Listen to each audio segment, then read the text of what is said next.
I smelled him on the second night. Not first, second.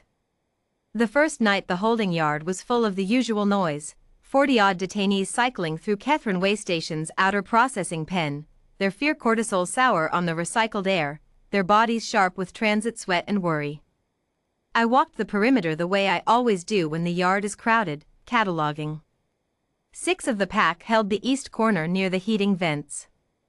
The 7th, Bren, youngest, still growing, circled the water station.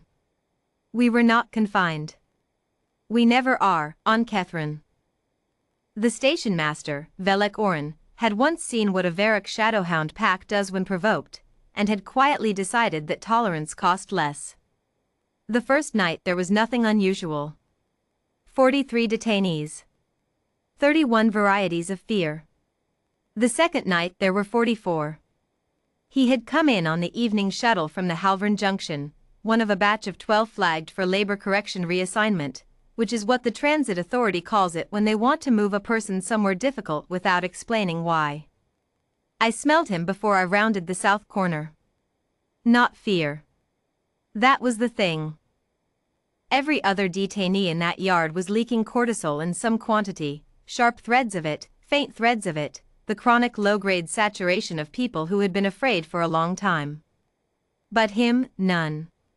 What I smelled instead was exhaustion so deep it had gone past feeling into something structural, the way old timber carries the memory of seasons without commenting on them. And underneath the exhaustion, something steady. Not bravado. Not the flat chemical blankness of someone medicated past caring. Something older than either.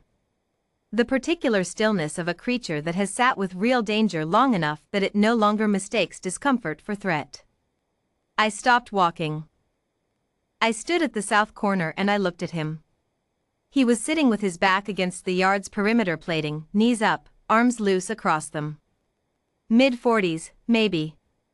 A face that had been broken at least twice and set without much ceremony. Clothes that had been good once. His eyes were open, tracking the yard with the mild, unhurried attention of someone who had learned a long time ago to know where everything was without looking like they were counting. He looked at me. He did not flinch. He did not reach for anything. He did not make the high soft sounds detainees sometimes make when they want to seem friendly, the sounds that always carry a thread of anxiety underneath, because they know what we are. He just looked. And then, after a long moment, he looked away. Not dismissal. Not performance. He had assessed me the way I had assessed him, decided I was not a threat, and redirected his attention. I sat down. Behind me, I heard Bren stop circling the water station. I did not go closer that night. Proximity is not the first thing. The first thing is the sitting, and what the sitting costs neither party. It cost him nothing. On the third night I crossed the yard and sat 6 feet from him. He did not move. I could hear his heart steady, 61 beats a minute, the unhurried meter of a man at rest, not performing rest. On the 4th night I sat 3 feet from him. On the 5th night I sat beside him, close enough that my shoulder touched his leg, and I felt him exhale, one long, slow breath, and then the hand came down. Not grabbing. Not reaching. It settled between my ears with the flat, unhesitating weight of someone who had done this before, or who carried in his bones the instinct for how it was done. 2 fingers behind the ear, the heel of the palm against my skull. Pressure. Warmth. I closed my eyes. By the time I opened them, the pack had moved. Sen was 3 feet to his left. Calix and Dunn had taken the space behind his shoulders. Old Horath, who had drawn blood from a station security captain 4 years ago and never been corrected for it, because the captain had grabbed Bren, old Horath was flat on his side 6 inches from the man's right boot, which is the position Horath reserves for situations he has decided are permanent. The man looked at the pack around him. Then he looked down at me. "All right," he said quietly. That was all. It was enough. We were there on the 6th morning when Warden Thos Karin came through the yard with his clipboard and his two-person security team and his list of departures.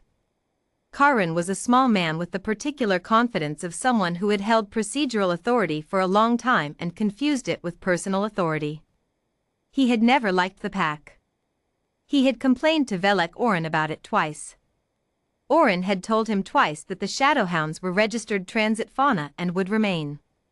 Karin had filed it away. He stopped when he reached the man. He looked at the pack around him, the 7 of us, arranged with the organic completeness of a formation that no one had ordered and no one needed to. Chorus is Dale, he said, reading off the clipboard. Labor correction transfer, shuttle 11, 0800. The man, Dale, I had his name now, looked up. He said. You'll need to move to the transfer corridor. Now. Dale looked at the clipboard. Then he looked at Karin. What facility? That's not. What facility? Karen's jaw tightened. Pelin Station Deep Reclamation Annex. Processing Tier 4. There was a silence. I knew what Pelin Station was. So, I suspected, did Dale. Tier 4 processing was the correct bureaucratic language for work that killed people by increments and generated no record that required explanation. I see, Dale said. He did not stand up. Karin looked at his security team. The team looked at the pack. The team did not move. Sir, one of them said, very quietly, those are Varrak shadow-hounds. I'm aware of what they are. All 7 of them, sir. Karin raised his voice. I'm ordering the fauna to clear the area. Effective immediately, under Transit Authority Operational Directive. I did not move. None of us moved. Old Horath did not open his eyes. Around the yard, the other detainees had gone very still. The yard held Yathrani traders, a Kalak labor crew, 2 Dravani merchants, and a family of Sinanan settlers who had never seen a Varrak shadowhound before and were now very glad they were on the other side of the yard. Every one of them was watching. Every one of them was quiet. Karin called the species control team. They arrived in 4 minutes, 3 beings in reinforced handling suits with pull restraints and a portable containment emitter. They stood at the yard entrance. They looked at 7 Varrak shadowhounds arranged in a complete, unhurried circle around one man who was sitting against a wall with his arms loose across his knees. The lead handler keyed her calm. I heard her say, very carefully, Warden, we're going to need you to clarify the order. Disperse them. That's the order. A pause. Sir. These are shadowhounds. There are 7 of them. The perimeter density is? I don't need a density analysis. Disperse them. Another pause, longer. Warden.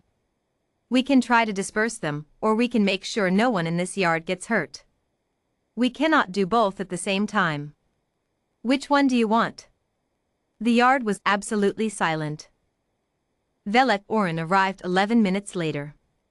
He walked through the yard entrance, looked at the handling team standing outside the circle, looked at Karin, looked at the pack, and looked at Dale. Who is this man? Oren said. Karin started to answer. Oren held up a hand and looked at me. He was old enough to know what to read. I held his gaze. Oren pulled out his own datapad. He was quiet for a long moment, scrolling. Then he said, without looking up, Interstellar Fauna Bond Compact, Article 31. 7 registered shadowhounds in voluntary cohabitation with an unregistered civilian constitutes a prima facie recognition event. The civilian is reclassified as a provisional companion handler pending formal registration. Karen's voice went flat. That's not. The man is flagged for labor correction transfer. The man, Oren said, is currently the provisional handler of 7 Varrak shadowhounds, which are protected transit fauna under 6 separate compact statutes, and any transfer order that separates a registered pack from a recognized handler is automatically suspended pending review. He looked up. File the paperwork, Thos. The shuttle will leave without him. He looked at Dale. Dale looked back at him with the mild, unhurried attention of a man who had waited out longer things than this. You'll need to register formally, Oren said. The pack, a name, a homeway station. 30 days.